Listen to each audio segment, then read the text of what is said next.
کہ ایک دن حضور گھر میں تشریف فرما تھے اور نیم داراز تھے، لیٹے ہوئے تھے، اور آپ کی مبارک پنڈلی سے کپڑا ہٹا ہوا تھا۔ مرد کا پردہ گھٹنوں سے لے کر کے ناف تک ہے۔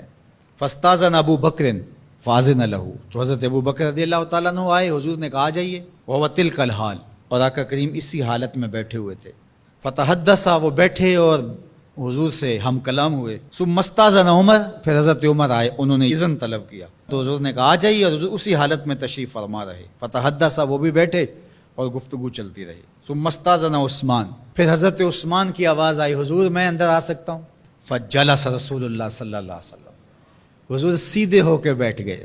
وسوى ثيابه، اور جلدی جلدی اپنی پنڈلی کے اوپر کپڑا ڈال دیا۔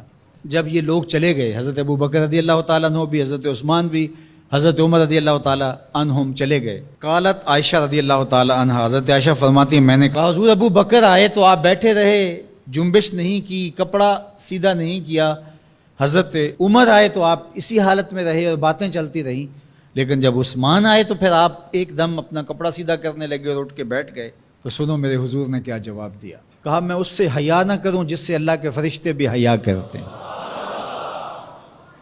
کتنا بد نصیب ہے جو حضرت عثمان غنی پہ زبان درازی کرتا ہے۔ یہ عثمان وہ ہیں جس سے اللہ کے فرشتے بھی حیا کرتے ہیں۔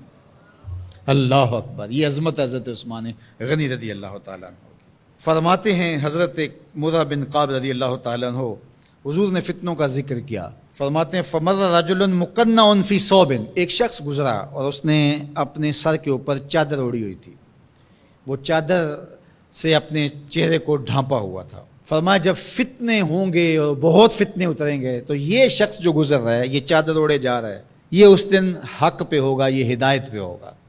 مرہ بن قاب کہتے ہیں میں دوڑا کہ میں دیکھوں یہ خوش نصیب کون ہے، تو جب نیڑے ہو کے دیکھا تو حضرت عثمان غنی رضی اللہ تعالیٰ، کیا تو میں نے حضرت عثمان غنی کے سر کو پکڑ کے حضور کی جانب ان کا رخ پھیرا۔ فقلت ھذا، میں نے کہا حضور یہ؟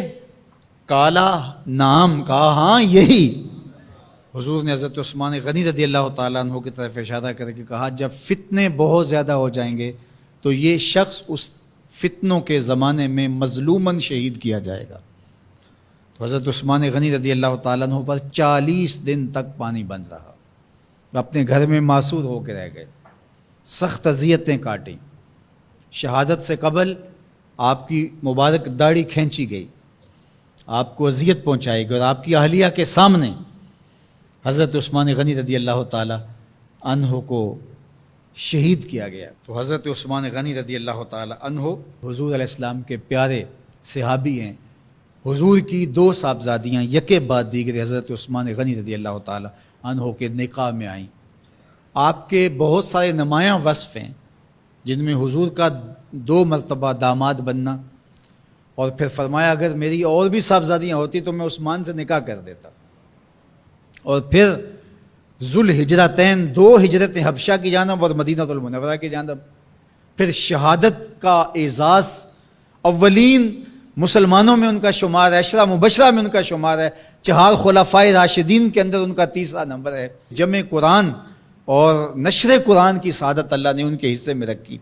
آپ کے اوصاف میں سے 2 وصف بہت نمایاں ہیں، ایک تو آپ کا سخی ہونا، دوسرا آپ کا وصف نمایاں حیا تھا۔ تو آج حضرت عثمان غنی رضی اللہ تعالیٰ عنہ کی ان صفتوں کو، حیا کو اپنے کلچر میں فروغ دینے کی ضرورت ہے، اپنی معاشرت میں فروغ دینے کی ضرورت ہے۔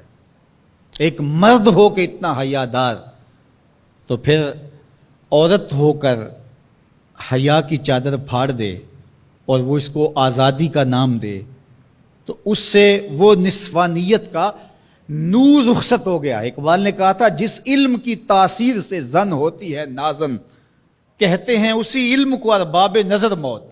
تو حضرت عثمان غنی رضی اللہ تعالیٰ عنہ حیا اور سخاوت کے بہرے بے کراں تھے۔ بزرگوں کی سیرت اس لیے بیان کی جاتی ہے کہ ان کے نقوش پا کو اختیار کرنے کا جذبہ پیدا ہو۔